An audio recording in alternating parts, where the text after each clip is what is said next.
We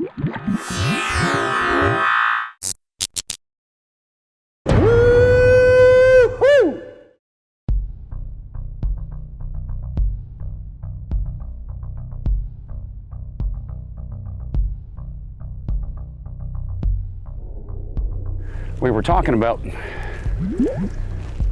before I did, there's a bite right there, about staying with the fish. When they're biting, you want to catch a bunch of fish. If you want to start catching schooling fish, that's what you have to learn. You have to learn to keep on fishing when they're biting and not sit there and celebrate and, you know, take all them pictures. And I'm not telling you that you can't document it somehow, but you figure for every, there, how about that? For every fish that you're taking a picture of, it's a cast or 2 or 3 or 4.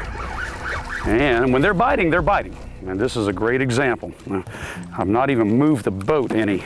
From now on, let's use the most handiest of tools, Ogre Grip. It's a great tool because you don't even have to touch the fish really, but there, how about that? Should have been doing that all along. Another beautiful snook. And now, because we're sitting here taking advantage of it, we're able to catch, I think that's either, I think that's 5, I think.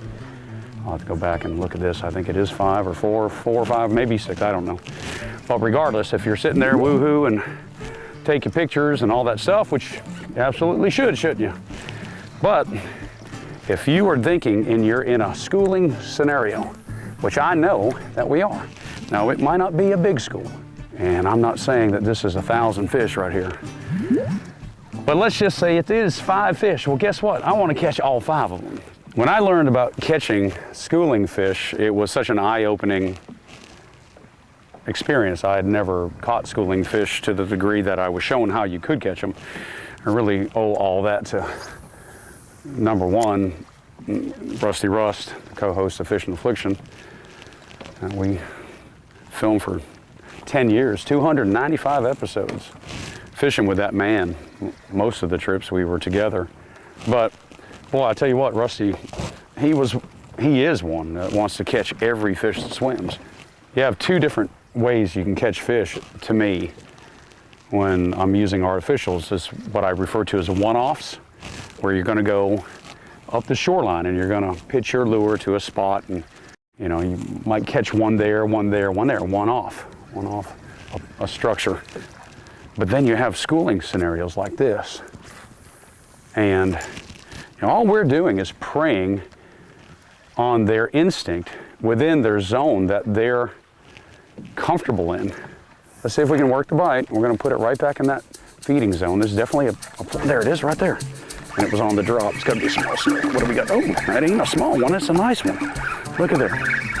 Okay, so, well, I'm going to share something else with you. And this fish ate. I'm going to show you something biological. There's something that just happened. Bait. I want to see if I can stop him real quick and get this bait out of his mouth, because it's down in there. And I don't want him to swallow it. But I'm going to turn him up real quick, and you're going to see how far that bait is down in his mouth. It's way down there, so let me see if I can get it real quick. It's in the top of his mouth, so we're okay. It's not, but you have to be very, very careful when doing this, that you don't drop the lure. Let's get my rod out there. And this is, I didn't check that the outfit was frayed. This is the outfit I caught 67 snook on the other day. So what I'm going to do is just pop that lure. Oh, there it is, right there, perfect. And there's the lure. There's the lure. And there's the snook. How about that? Beautiful fish. Well, you hit it totally on the drop right there. And there you go. All right. So, where was I? Yeah, the catching, schooling fish. You have a window, you have a place, depending on the understandable habits of a snook. When I say understandable, it seems like all fish have a moment, all creatures have a moment. I just don't quite understand why and what they do. But that's how I learn. But I do know this. These snook have a lot of similarities to a largemouth bass. And when I started realizing that, well, then I started being able to exploit it. I enjoy it. That's what, 6 or 7 already. I was going to tell you what happens a lot of times like that right there. And it just to my point. All right, so that was a small little snook that big. You'll just have to take my word for it. A lot of times when you start catching them off of a spot like back here, what happens is it pulls the school off the position, off that location, and they come out to something different. I believe that's what we are dealing with right now. I believe I've caught, 5 or 6 back there, or 4 or 5, whatever it was. And it's not one fish going to the bait, it's all of them going to the bait. So as their pal disappears and they turn back around and they regroup, they don't necessarily regroup in the same exact area. So we refer to it as pulling the school off the spot. Now before I leave here, I'm going to do one more thing. I'm going to make a cast this way, a cast that way. I'll make one more to both sides. So this is a 4-cast searching scenario using my tools here.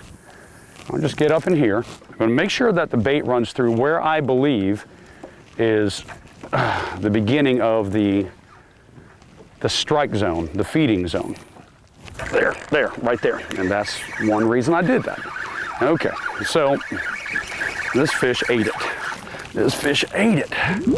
Okay, so I'll tell you what, couldn't ask for better cooperation with these fish to explain to you all what's going on. You just spit it out. How about that? So what I'm doing now, a lot of times when, beautiful another snook, when I get into a situation here where I find a school of fish, the other thing that can happen is that given an opportunity to be active to feed, it fires the school up. Okay, what happens then? Well, a lot of times fish go into a different place to feed.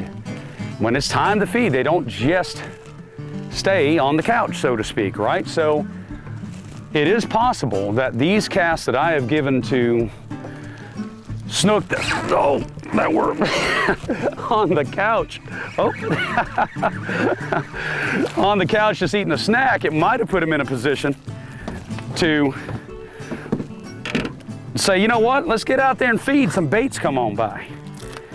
All right, well, look at there. Another beautiful, beautiful Florida Key snook. Mother Nature changes so much out here, and this is what you have to remember. She's changing every second. Water's moving, doing something different. So fish are not just going to sit there and not respond to stimulus. And that's all that's happening here. But by using your inspired fishing combos made by OKUMA to use them as searching tools, keep on fishing when they're biting. How about that? That was great. That was just great. I'm glad to be able to share these things with you.